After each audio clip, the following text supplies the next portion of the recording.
आत्मा कर रहे हैं और वाक़ई में ये बहुत ही अच्छा वक़्त है हमारे लिए। हम जानते हैं कि हम लॉकडाउन में अपने घरों में बंद हैं, लेकिन फिर भी प्रभु ने हमें एक मौका दिया है, ये टेक्नोलॉजी दिया है और उससे बढ़कर हम देखें तो प्रभु ने हमें एक ऐसा दिल दिया है कि हम आपस में जुड़ने की इच्छा रख रहे हैं और उसकी संगति कर रहे हैं।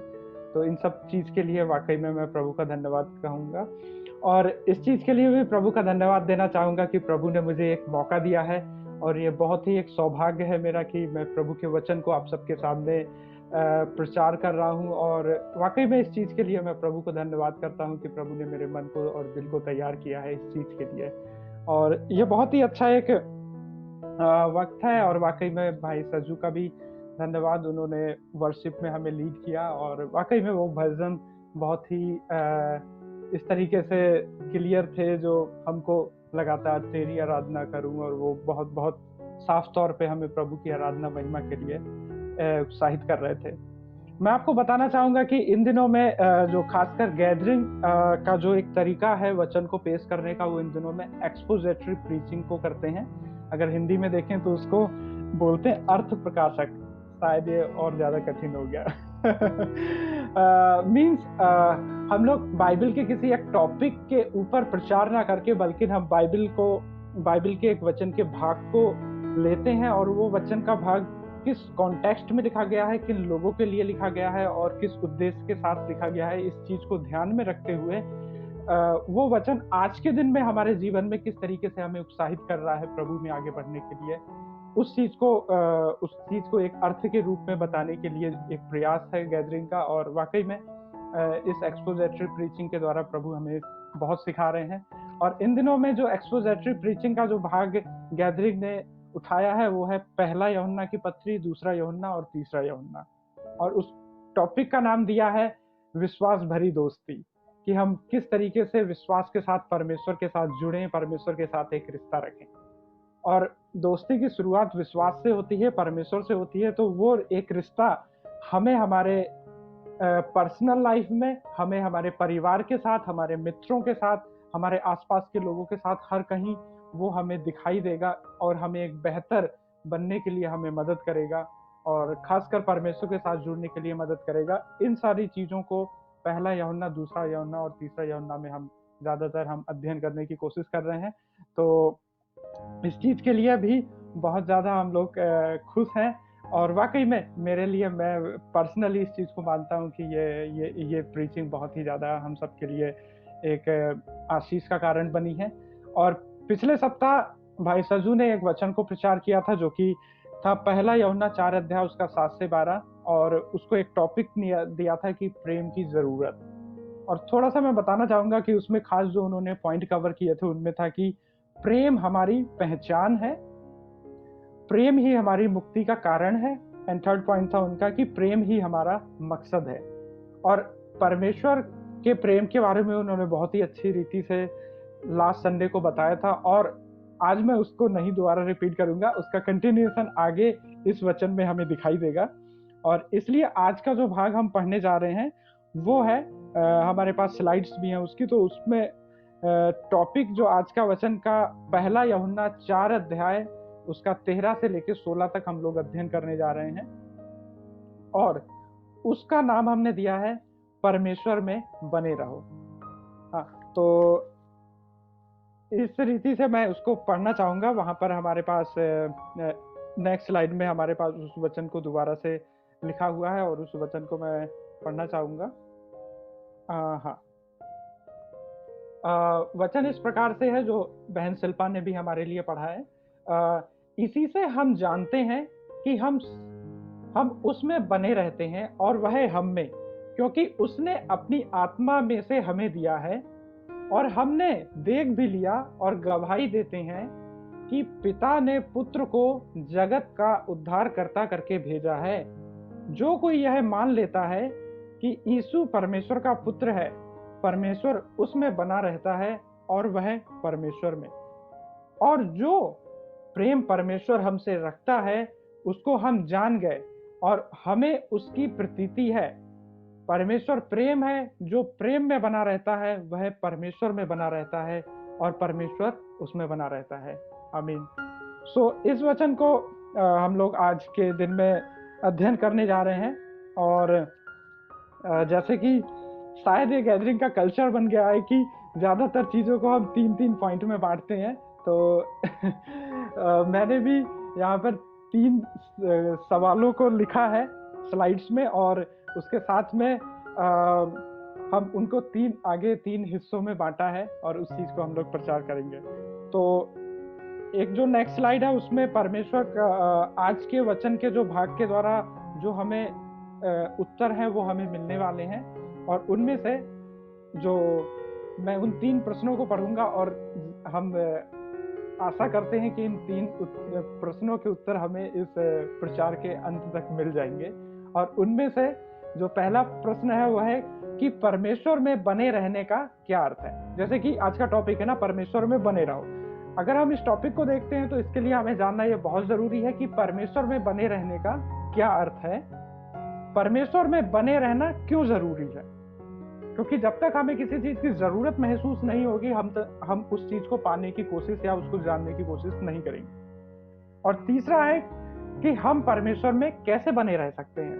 और वाकई में जब हमें पता है कि हमें परमेश्वर की जरूरत इसलिए है तो हमें यह जानना बहुत जरूरी हो जाएगा कि हम परमेश्वर में बने कैसे रह सकते हैं।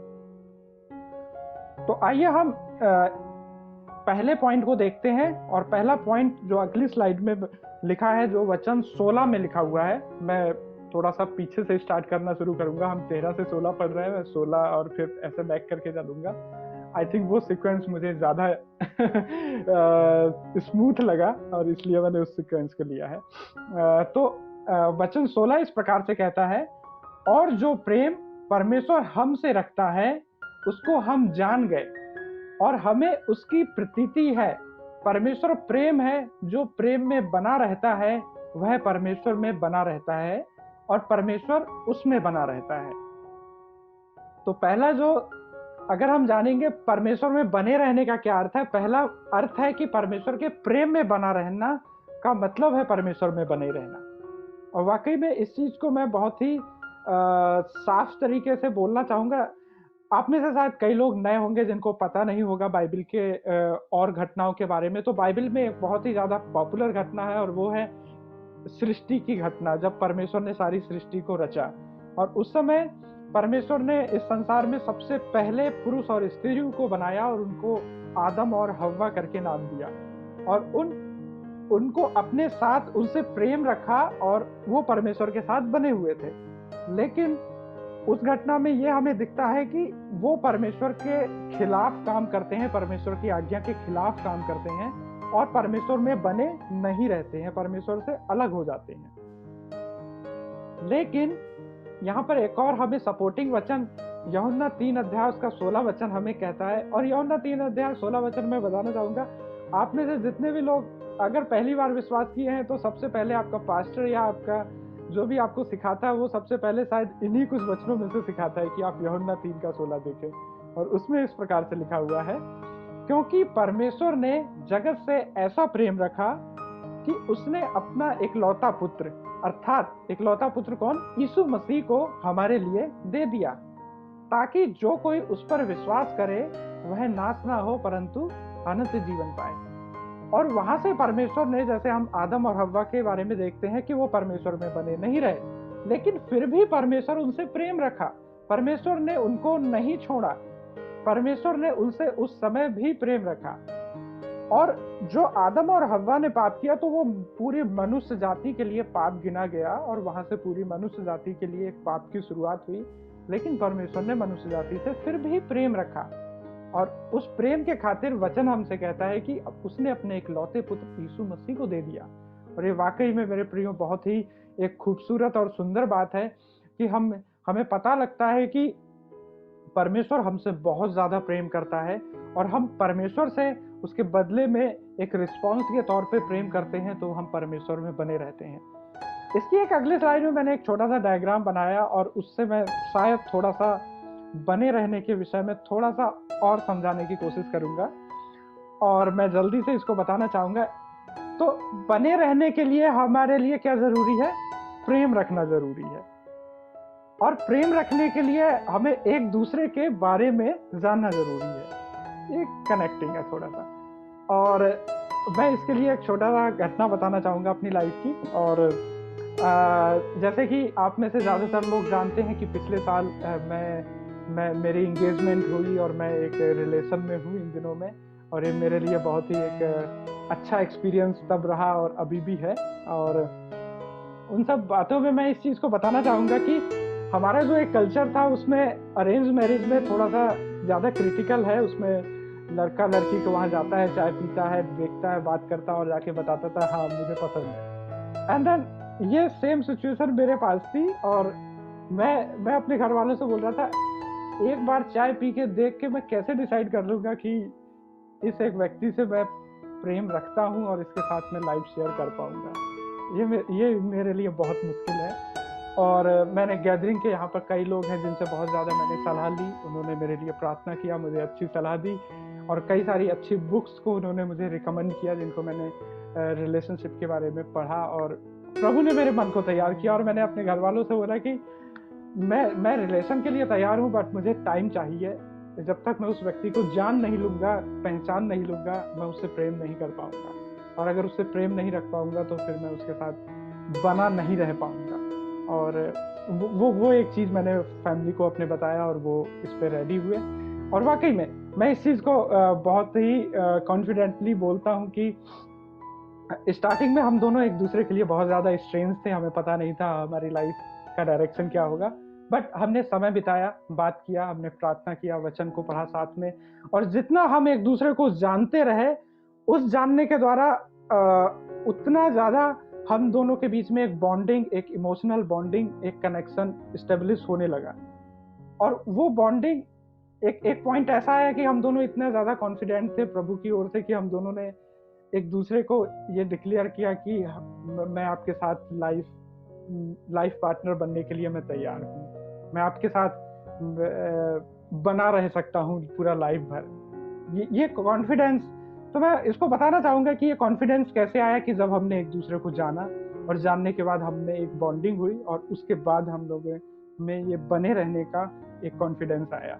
और इस चीज़ के लिए मैं साफ आपको बताना चाहूँगा कि वचन भी हम परमेश्वर के साथ कैसे बने रह सकते हैं। परमेश्वर को हम जितना अधिक जानेंगे, उतना ज़्यादा हम परमेश्वर से प्रेम रख पाएँगे। और जब हम परमेश्वर से प्रेम रख पाएँगे, तो परमेश्वर के साथ हम बने रहेंगे। मेरे प्रियो, मैं आपको ये साफ तौर पे बताना चाहता हूँ, अगर आप नए व्यक्ति हैं, आप परमेश्वर के बारे में नहीं जानते हैं, आपको ये बहुत ज़्यादा असमंजस होता है कई बार कि मैं बहुत पापी व्यक्ति हूँ और मैं परमेश्वर के साथ बना नहीं रह सकता हूँ। वचन आपको इस चीज़ के लिए एक हिम्मत और ताकत दे रहा है कि आप परमेश्वर को जानें। आप जितना अधिक परमेश्वर को जानेंगे कि परमेश्वर आपको क्षमा करने वाला परमेश्वर है। परमेश्वर आपको कभी छोड़ेगा नहीं, वो कभी आपको त्यागेगा नहीं। अगर जब आप परमेश्वर को जितना अधिक जानेंगे, आप परमेश्वर से प्रेम रख पाएँगे। और जब परमेश्वर से आप प्रेम रख पाएँगे, तो आप परमेश्वर के साथ बने रहेंगे। इसके साथ में उन तमाम लोगों को भी मैं बोलना चाहूँगा जो पहले से विश्वास करते हैं, आप भी परमेश्वर को और अधिक दिन प्रतिदिन जानते जाएँ। और जैसा आप जानते जाएँगे, आप परमेश्वर से प्रेम रखेंगे और परमेश्वर के साथ बने रहेंगे। तो ये पहला पॉइंट था। अब हम दूसरे पॉइंट की तरफ आगे बढ़ेंगे। और दूसरा पॉइंट इस चीज़ को वचन 15 हमें इस चीज़ को बताता है। वचन 14 और 15 को मैं पढ़ना चाहूँगा। वचन 14 और 15 में इस प्रकार से लिखा हुआ है, और हमने देख भी लिया और गवाही देते हैं कि पिता ने पुत्र को जगत का उद्धारकर्ता करके भेजा है। जो कोई यह मान लेता है कि यीशु परमेश्वर का पुत्र है, परमेश्वर उसमें बना रहता है और वह परमेश्वर में बना रहता है। और दूसरा वचन हमें यह बताता है कि परमेश्वर में बने रहने का एक और अर्थ क्या है? अंगीकार करना। और क्या अंगीकार करना है? किस चीज को मानना है? कि जो कोई यह मान लेता है कि यीशु परमेश्वर का पुत्र है, यीशु मसीह परमेश्वर का पुत्र है, परमेश्वर उसमें बना रहता है और वह परमेश्वर में बना रहता है। मैं एक चीज को मैं एक चीज को हमेशा कई लोगों से जब बात करता हूं तो मैं पूछता हूं कि आप कैसे कह सकते हैं कि मैं एक क्रिश्चियन हूं, मैं एक विश्वासी हूं, या मैं एक मसीह व्यक्ति हूं, या मैं एक बिलीवर हूं। शायद आपको लगता है कि आप संडे की सर्विस में ज्वाइन होते हैं तो आप अपने आप को एक क्रिश्चियन बोल सकते हैं। शायद आपको लगता है कि मैं यीशु मसीह के नाम से प्रार्थना करता हूँ, शायद आपको लगता है मैं बाइबिल के वचन को पढ़ता हूँ, शायद कई लोगों को लगता है कि मैं चर्च की सेवा में भागीदारी करता हूँ। और इन सब चीजों के द्वारा हम एक बार अपने आप को एक क्रिश्चियन कहने की कोशिश करते हैं। मेरे लिए भी ऐसा ही था। मैं एक मसीह परिवार में पैदा हुआ और बचपन से मेरे को लगता था कि मैं एक क्रिश्चियन हूँ। बट एक पॉइंट ऑफ टाइम के बाद मुझे पता चला कि नहीं, मैं बस अपने बुद्धि से परमेश्वर को जानता हूँ, और शायद मैं अपने एक कल्चर वाइज परमेश्वर को जानता हूँ, लेकिन मैं अपने दिल की गहराइयों से परमेश्वर को नहीं जानता हूँ। और तब ये वचन को मैं पढ़ना चाहूंगा, रोमियो 10 अध्याय उसका 9 और 10 को, कि यदि तू अपने मुंह से यीशु को प्रभु जानकर अंगीकार करे और अपने मन से विश्वास करे कि परमेश्वर ने उसे मरे हुओं में से जिलाया, तो तू निश्चय उद्धार पाएगा। क्योंकि धार्मिकता के लिए मन से विश्वास किया जाता है और उद्धार के लिए मुंह से अंगीकार किया जाता है। मेरे प्रियो, आपको बताना चाहूंगा कि जैसा हमने एक घटना के बारे में सुना बाइबल की, कि आदम और हव्वा ने परमेश्वर के खिलाफ काम किया और वो पाप में गिर गए। और ये बहुत ही साफ है कि हम अपने आप से उस पाप से बाहर नहीं आ सकते। पाप एक प्रकार का दलदल है और उस दलदल से हम कभी भी बाहर नहीं आ सकते हैं। हमें उस दलदल से बाहर निकलने के लिए स्वयं परमेश्वर की जरूरत है, जो हमें उस पाप की दलदल से बाहर निकाल सकता है। और परमेश्वर, जैसे हमने पिछले वचन में देखा कि परमेश्वर ने जगत से प्रेम किया और उसने अपने एक लौते पुत्र यीशु मसीह को भेज दिया। और हम जानते हैं कि यीशु मसीह आज से 2000 साल पहले क्रूज पर बलिदान हो गए, और उनका बलिदान होने का जो मुख्य कारण था वो ये था कि मनुष्य जाति के पापों की वो कीमत चुकाएं। और मनुष्य तो हम अपने पापों के लिए शायद कुछ नहीं कर सकते हैं, शायद शब्द भी मैं गलत इस्तेमाल कर रहा हूं, हम कुछ भी नहीं कर सकते हैं। जो कुछ भी कर सकता है वो परमेश्वर हमारे लिए, हमारे पापों के लिए उसने कर दिया है। और ये हमें अपने पापों से बाहर निकलने के लिए तब मौका मिलेगा जब हम इस चीज को अंगीकार करेंगे कि यीशु मसीह परमेश्वर का पुत्र है, और उस पुत्र ने, और मैं फिर से थोड़ा सा बैक जाके इस चीज को बोलना चाहूंगा कि सबसे पहले हमें ये जानकारी होना बहुत जरूरी है कि मैं पापी हूं और मैं इस पाप से बाहर नहीं आ सकता हूं, और मुझे परमेश्वर की इसमें सख्त जरूरत है। जब हम इस चीज को अंगीकार करेंगे और हम इस चीज में विश्वास करेंगे कि यीशु मसीह ने मेरे पापों के लिए क्रूस पर अपने बलिदान को दे दिया है, जब इस चीज को हम अंगीकार करेंगे, तो मेरे प्रियो, हम अपने आप को उस समय से एक विश्वासी के, वचन हमें इस चीज के लिए प्रॉमिस करता है कि आप एक विश्वासी हो। आप चाहे कोई भी काम कर लो, आप अपने आप को विश्वासी, मैं 2010 के आसपास, 10 के आसपास मैं इस चीज की जानकारी हुई कि मैं एक पापी हूं, और मैं अपने पापों से कभी बाहर आ ही नहीं सकता। मैं कितनी भी कोशिश कर लूं, मैं कितना भी अच्छे काम क्यों ना कर लूं। और तब बाइबल का ये सत्य वचन मेरी समझ में आया कि मुझे यीशु मसीह पर विश्वास करने की जरूरत है अपने पापों की, क्योंकि यीशु मसीह ने मेरे पापों के लिए उसकी कीमत चुका दी है क्रूस पर।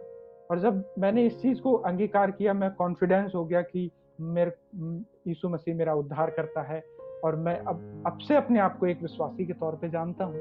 और इस चीज को मैं आपको एकदम साफ तरीके से, आप अगर नए व्यक्ति हैं तो आप इस चीज को, बिल्कुल आपके लिए बहुत ही अच्छी खुशखबरी है कि परमेश्वर आपको आपके पापों से आजाद कराना चाहता है, अगर आप यीशु मसीह को अपने उद्धारकर्ता के तौर पर स्वीकार करेंगे, ग्रहण करेंगे। और वाकई में ये बहुत ही एक खुशखबरी की चीज है। और जितने भी लोग, पुराने लोग हैं जो पहले से विश्वास करते हैं, आपके लिए अंगीकार करते रहना बहुत जरूरी है। अंगीकार करना एक टाइम का वो नहीं है कि आपने अंगीकार किया और बस अब कभी जरूरत नहीं है, लेकिन आपको प्रतिदिन यीशु मसीह को अपने उद्धारकर्ता के रूप में अंगीकार करना जरूरी है। और इस तरीके से आप जितना, वचन हमें साफ कह रहा है इस चीज को, कि जब हम अंगीकार करते हैं कि यीशु मसीह परमेश्वर का पुत्र है और उसने हमें मरे हुओं में से जिलाया है, हम परमेश्वर के साथ जुड़ जाते हैं, हम परमेश्वर के साथ बने रहते हैं।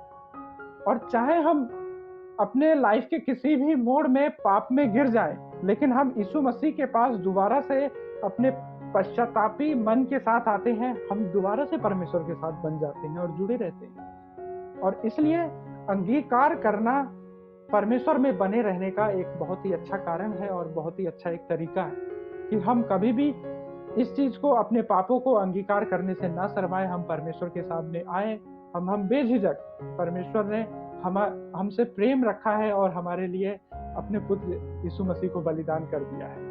तो ये इस चीज को मैं इस दूसरे पॉइंट के द्वारा बताना चाहूंगा।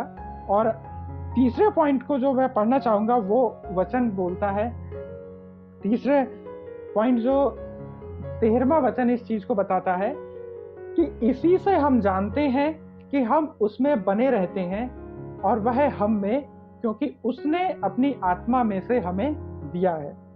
उसने अपनी आत्मा, उसकी आत्मा मतलब परमेश्वर ने अपनी पवित्र आत्मा में से हमें दिया है। और इस चीज को एक बाइबल की जो घटना है, सृष्टि की घटना हमेशा हमें बाइबल के लिए एक अच्छा कॉन्टेक्स्ट देती है, हमें समझने के लिए कॉन्टेक्स्ट देती है। और उत्पत्ति 2 अध्याय 7 पद में इस प्रकार से लिखा हुआ है, और यहोवा परमेश्वर ने आदम को भूमि की मिट्टी से रचा और उसके नथनों में जीवन का श्वास फूंक दिया और आदम जीवित प्राणी बन गया। और यहाँ देखते हैं कि परमेश्वर ने, अगर आप उत्पत्ति में देखेंगे, परमेश्वर ने सृष्टि की सारी चीजों को बड़ी आसानी से बना दिया। उजाला हो जा, पशु, पेड़ पौधे, पक्षी, सब सारी चीजें बन गई, समुद्र बन गया, पृथ्वी बन गई। लेकिन जब मनुष्य को बनाने की बारी आई तो परमेश्वर ने मनुष्य को भूमि की मिट्टी में अपने स्वरूप, अपनी संरचना में रचा और अपना जीवन का श्वास फूंका। मतलब परमेश्वर ने अपना एक हिस्सा हम लोगों को दिया, लेकिन हम देखते हैं कि उन्होंने परमेश्वर के खिलाफ पाप किया और परमेश्वर में बने नहीं रहे। लेकिन परमेश्वर का वचन हमें इस चीज को बताता है कि पवित्र आत्मा हमें परमेश्वर के साथ बने रहने के लिए मदद करता है। और 1 कुरिन्थी 3 अध्याय उसका 16 वचन इसी प्रकार से कहता है, क्या तुम नहीं जानते कि तुम परमेश्वर का मंदिर हो और परमेश्वर का आत्मा तुम में वास करता है। जब परमेश्वर का आत्मा हमारे अंदर वास करता है, परमेश्वर कोई बाहरी वस्तु या संसार की वस्तुओं में नहीं है, बल्कि वो हमारे अंदर वास करता है। और जब परमेश्वर का आत्मा हमारे अंदर रहता है, हम परमेश्वर के साथ बने रहते हैं। इस चीज को मैं बताना चाहूंगा कि परमेश्वर का आत्मा हमें, मैं इस चीज को बहुत ही साफ तरीके से वचन के अनुसार बताना चाहूंगा कि आप यहाँ अगर जुड़े हुए हैं तो आप, ये कोई इत्तेफाक नहीं है कि आपने रैंडमली आज जूम कॉल ज्वाइन कर लिया, बल्कि परमेश्वर का आत्मा हमें तैयार किया इस चीज के लिए। शायद कितने वक्त पहले, ये नहीं पता, लेकिन परमेश्वर का आत्मा तब हमारे मन को तैयार किया, आज भी हमारे मन को तैयार कर रहा है और हमेशा हमारे मन को तैयार करता रहेगा, क्योंकि परमेश्वर का आत्मा, पवित्र आत्मा ही हमें क्या है, परमेश्वर के बारे में सच्चाई से बताता है और परमेश्वर के साथ बने रहने के लिए मदद करता है। मैं इस चीज को थोड़ा सा आपको बताना चाहूंगा कि मेरी लाइफ में परमेश्वर के आत्मा ने किस तरीके से काम किया है, और शायद उससे आपको बहुत थोड़ा हेल्प मिले इसको जानने के लिए।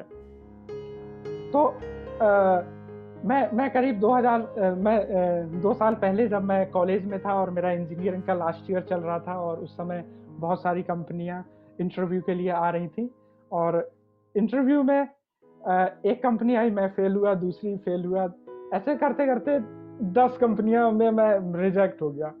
10 के बाद वो 15 का हो गया। और थोड़ा सा फिर मेरे को ऐसा घबराहट हो रही थी, अब क्या होगा आगे, क्योंकि और उसके बाद दूसरा प्रॉब्लम तब स्टार्ट हुई जब मेरे दोस्तों ने मेरे को कहा कि विभांशु, हमें बहुत बुरा लगता है जब तेरा सिलेक्शन नहीं होता है, क्योंकि हम कुछ स्टूडेंट थे जिनको कुछ एक सब्जेक्ट में हमें एक्सीलेंसी थी, तो हम लोग कई दूसरे फ्रेंड्स को हेल्प किया करते थे, उनके एग्जाम्स के लिए, उनको प्रिपरेशन के लिए। तो वो बोलते थे कि तेरे को बहुत अच्छा आता है, फिर भी तेरा नहीं हो रहा है। तो मैं उनको थोड़ा सा और ज़्यादा, मेरे को व्याकुलता बढ़ गई, लेकिन मैं उनको मजाक में बोलता था कि यार ऐसा नहीं है। उनको बोलता था कि देखो, जिसको आता है उसका सिलेक्शन कैंपस से हो ना हो, इससे बहुत फर्क नहीं पड़ता है, लेकिन जिसको नहीं आता उसका सिलेक्शन होना बहुत ज़रूरी है कैंपस से, क्योंकि यहाँ पर कम कंपटीशन है, इधर सेलेक्ट नहीं हो गए तो बाहर तो खत्म हो फिर। तो इधर से तुम्हारा सेलेक्ट होना जरूरी है, मेरा जरूरी नहीं है, मैं बाहर भी कंपटीशन को फाइट कर लूंगा। बट कहीं ना कहीं वो एंग्जाइटी मेरे अंदर थी। और उसके बाद फैमिली का भी थोड़ा सा हो जाता है प्रेशर, मेरा एजुकेशन लोन भी चल रहा था, तो कई सारी चीजें चल रही थी और मेरे को समझ में नहीं आ रहा था कि आगे कैसे करना है। लेकिन मैं इस चीज के लिए हमेशा प्रार्थना कर रहा था और परमेश्वर से इच्छा रख रहा था कि प्रभु मुझे नहीं पता है और मैं चाहता हूँ कि प्रभु आपका आत्मा मुझे अगुवाई करे कि मेरे को कहाँ और कैसे आगे बढ़ना है। और मैं इस चीज को हमेशा बोलना चाहूंगा कि आप अपना 100% हमेशा दें। मैं अपने हर इंटरव्यू के लिए 100% प्रिपरेशन किया, 100% दिया, बट उसका जो रिजल्ट था वो हमेशा प्रभु के हाथ में रखता था। प्रभु आपकी इच्छा है, मैं नहीं जानता हूँ मेरा कहाँ सिलेक्शन होगा, लेकिन इस चीज को प्रभु मैं बेहतर तरीके से जानता हूँ कि मैं आप मेरे मन को तैयार करें कि मैं आप में जुड़ा रहूं, आप में बना रहूं। और मैं चाहता हूँ कि मैं जहां भी जाऊं, किसी भी जगह में मैं जॉब के लिए जाऊं, मैं ऐसे लोगों से जुड़ूं जो आपकी महिमा करते हैं, आपकी सेवा करते हैं, जिनसे कि मैं उनके साथ जुड़ के आपकी महिमा और सेवा में लगातार बना रहूं। क्योंकि मेरे लिए जैसे आप आज का वचन था, मेरे जीवन का मकसद तू है, मेरे जीने का कारण तू है, वो कहीं ना कहीं प्रभु का आत्मा मेरे मन को तैयार कर रहा था उस चीज के लिए कि मैं प्रभु आपके साथ बना रहना चाहता हूँ। ये मेरे लिए बहुत ज्यादा जरूरी है और मुझे पता है इतना कि मैं सिलेक्ट तो कहीं ना कहीं हो ही जाऊंगा। और इस चीज के लिए मुझे नहीं पता, हो सकता है कि मेरी डिजायरिंग प्लेस दिल्ली है या बेंगलोर है, बट मुंबई के लिए मैंने कभी नहीं सोचा था। और फिर मैंने उसके बाद ऑफ कैंपस कुछ इंटरव्यूज दिया और 2-3 जगह मेरा सिलेक्शन हुआ, इंदौर, अहमदाबाद और मुंबई भी उनमें से एक था। और फिर मैंने प्रार्थना किया, प्रभु आपका आत्मा मुझे अगुवाई करे कि मुझे कहाँ पर ज्वाइन करना चाहिए। और प्रभु ने मुझे अगुवाई दिया कि मेरे को मुंबई ज्वाइन करना चाहिए। और मैं मुंबई आया और वो एक अलग स्टोरी था कि मैं कैसे करके मेरे को जो ब्रोकर था उसने मेरे को नायगांव भेज दिया। मैं उसको बोल रहा था, भाई कितना दूर लेके जा रहा है, इधर तो गुजरात पहुंचने वाला हूँ ऐसा लग रहा है, इधर मुंबई खत्म हो गया, मेरे को मुंबई जॉब करना, मुंबई के बाहर नहीं करना है। और मेरे को ऐसा लगा कि शायद गोरे गांव है, बट वो नया गांव निकला और ऐसा थोड़ा सा कंफ्यूजन हो गया वर्डों में। बट प्रभु ने अनुग्रह किया कि मैं अंधेरी वेस्ट में दोबारा शिफ्ट हुआ और अंधेरी ईस्ट में मेरी जॉब थी। और अंधेरी वेस्ट में सबसे जो करीब चर्च था वो गैदरिंग था और जो मेरा फर्स्ट चर्च था वो गैदरिंग है। और आज तक प्रभु ने मुझे अनुग्रह किया कि इसके साथ मैं जुड़ा हुआ हूँ। और मेरे को डाउन द लाइन नहीं था पता कि गैदरिंग के साथ मैं बस चर्च के लिए नहीं जुड़ूंगा, लेकिन गैदरिंग के साथ परमेश्वर ने मुझे और भी आगे मेरी लाइफ की जर्नी के लिए मुझे तैयार किया। मुझे नहीं था पता आज से 2 साल पहले जब मैं रिजेक्ट हो रहा था, बट उस रिजेक्शन के टाइम मैंने अपनी लाइफ को, अपने फ्यूचर को परमेश्वर के हाथ में दिया था और परमेश्वर ने मुझे जैसा अगुवाई किया उसके अनुसार मैं चलता रहा। और उस जर्नी में चलते चलते मैं मुंबई पहुंचा, गैदरिंग के साथ जुड़ा, पिछले 2 साल गैदरिंग के साथ जुड़ा रहा। और मुझे नहीं था पता कि पिछले 6 महीने पहले गैदरिंग के यहाँ पर एक भाई हैं सजू, जिन्होंने एक सॉफ्टवेयर कंपनी स्टार्ट किया और उन्होंने मेरे को इंटरव्यू लिया, मेरा टेस्ट लिया और आज मैं उनके साथ उस सॉफ्टवेयर कंपनी में एज ए इंजीनियर काम कर रहा हूँ। और मुझे नहीं था पता कि गैदरिंग के साथ मेरी जर्नी एक्सटेंड हो जाएगी और आगे बढ़ जाएगी एक दूसरे फॉर्म में। चर्च के साथ तो हो ही जाएगी, लेकिन वहाँ के लोगों के साथ में एक दूसरे रूप में वो तैयार हो जाएगी। और प्रभु इसके लिए तैयार किया हुआ था, लेकिन जरूरी था कि मैं प्रभु की आत्मा के अनुसार चलता। अगर मैं अपनी डिजायरिंग को सामने रखता, अपनी इच्छा के अनुसार चलता, तो शायद मैं यहाँ नहीं होता और नहीं पहुंच पाता। और इसलिए इस चीज को मैं साफ तरीके से, और भी भाई अलाइजा है और लाइक आलोकिता, हम सब लोग एक साथ में काम करते हैं। और मैं इस चीज को आपको बोलना चाहूंगा कि पवित्र आत्मा आपको अब तक चलाता आया है और आपको चला रहा है और आपको चलाता रहेगा। और पवित्र आत्मा ही आपको परमेश्वर के साथ बने रहने के लिए मदद करेगा। जब यीशु मसीह स्वर्ग में दोबारा उठाए जाने वाले थे, जब वो दोबारा से मृत्यु में से जिंदा हो गए थे, उन्होंने इस बात को बोला कि मैं तुम्हारे लिए एक सहायक दिए जाता हूँ जो जगत के अंत तक तुम्हारे साथ रहेगा, और वो है पवित्र आत्मा। तो आपको इस वचन के द्वारा मैं साफ तरीके से बताना चाहूंगा कि पवित्र आत्मा, आप प्रार्थना करें। आप बहुत ही सिंपल तरीके से प्रार्थना कर सकते हैं कि प्रभु मुझे नहीं पता कि मैं कैसे अपने पापों से बाहर निकलूं, बट मैं आपके ऊपर निर्भर हूं। मुझे नहीं पता मेरा जीवन कहाँ जा रहा है, लेकिन मैं आपके ऊपर निर्भर हूं। मैं चाहता हूँ कि आप मुझको अगुवाई करें, आप मुझे मेरे अंदर इतनी सामर्थ्य नहीं है कि मैं आपके साथ बना रहूँ, लेकिन आप मुझे मदद करें अपने आप में बने रहने के लिए। मेरे को नहीं पता मैं आपसे कैसे प्रेम रखूँ, लेकिन आप मुझे मदद करें प्रेम रखने के लिए।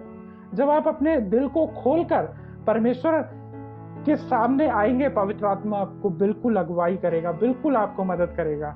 इस चीज़ को आप वचन के अनुसार विश्वास करें। तो यहाँ पर नेक्स्ट स्लाइड में हम लोग जाएँगे और उसमें इन सब चीज़ों को मैंने एक लास्ट कंक्लूड किया है और उसके बाद ही मैं इन सारी चीज़ों को कंक्लूड करके आज के इस प्रचार को मैं यहाँ पर समाप्त करूँगा। और जो नेक्स्ट स्लाइड है उसमें कुछ इस प्रकार से हम 3 प्रश्न हैं और उन 3 प्रश्नों में से इस चीज़ को, हमारे जो 3 प्रश्न थे वो क्या थे? पहला था कि परमेश्वर में बने रहने का क्या अर्थ है? दूसरा था परमेश्वर में बने रहना क्यों ज़रूरी है? और तीसरा है परमेश्वर में हम कैसे बने रह सकते हैं? तो क्वेश्चन 1, क्वेश्चन 2, क्वेश्चन 3, लेकिन यहाँ पर जो 1, 2, 3 ये इनके आंसर्स नहीं है। ये वो जो तीनों क्वेश्चन है वो एक कंबाइंड क्वेश्चन है कि परमेश्वर में बने रहने का क्या मतलब है और हमें परमेश्वर में हम कैसे बने रह सकते हैं। वो पूरा एक सिंगल क्वेश्चन है और उन सिंगल क्वेश्चन के लिए ये इस वचन के अनुसार हमारे पास 3 आंसर्स हैं। और उनमें से जो हमने पढ़ा वो था कि परमेश्वर में बने रहने का क्या अर्थ है और परमेश्वर में हम कैसे बने रह सकते हैं। परमेश्वर में बने रहने का अर्थ है कि परमेश्वर के प्रेम में हम बने रहें, और परमेश्वर के प्रेम में हम कैसे बने रह सकते हैं, उसको और जानने की हम इच्छा रखें। हम जितना परमेश्वर को जानेंगे हम उतना परमेश्वर से प्रेम रखेंगे, और परमेश्वर से जितना प्रेम रखते जाएंगे हम परमेश्वर में बने रहेंगे। ये एक तरीके का साइकिल है कि आप परमेश्वर को जानते हैं, फिर आप परमेश्वर से प्रेम रखते हैं, आप परमेश्वर से प्रेम रखते हैं तो आप परमेश्वर में बने रहते हैं। आप जितना परमेश्वर में बने रहते हैं आप उतना और जानने की कोशिश करते हैं परमेश्वर को, एंड देन फिर उतना और प्रेम करते हैं। तो ये साइकिल आपको और ज्यादा इंक्रीमेंटल तरीके से परमेश्वर के साथ बने रहने के लिए मदद करेगा। इसके लिए बहुत सिंपल एग्जांपल था कि मैं अपनी फियोन्सी को जितना जानता जा रहा हूँ मैं उससे और प्रेम रखता जा रहा हूँ, और उतना और हमें कॉन्फिडेंट हो रहा है कि हम एक दूसरे के साथ बने रहेंगे, और ये साइकिल कंटिन्यूअस हम लोग इसमें बढ़ते जा रहे हैं।